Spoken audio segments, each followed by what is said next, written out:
മനസ്സിന്റെ സമാധാനം നഷ്ടപ്പെടുത്തുന്ന ആളുകളുണ്ട്. അതിന് വഴിയൊരുക്കുന്ന സാഹചര്യങ്ങളുണ്ട്. അതിനെയൊക്കെ ഒഴിവാക്കാൻ പഠിക്കുക എന്നതാണെന്ന് പക്വതയുടെ അടയാളം. ഈ നേരിടേണ്ടി വരുന്ന ദുരനുഭവങ്ങളുണ്ട്, തിരിച്ചടികളുണ്ട്. അതിനൊക്കെ മുമ്പിൽ പിടിച്ചു നിൽക്കാനാവാതെ പോകുന്ന ആളുകളെ കണ്ടിട്ടില്ല. ആഴത്തിൽ ആലോചിച്ചാൽ ശരിക്കുള്ള പ്രശ്നങ്ങളുടെ കാരണവും കിട്ടും.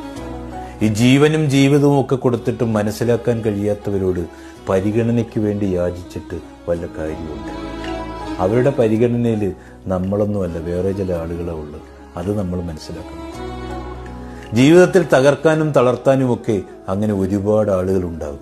ജീവിതമെന്ന് പറയുന്നത് നമ്മുടേത് മാത്രമാണ്. ജീവിക്കേണ്ടതും നമ്മൾ തന്നെയാണ്.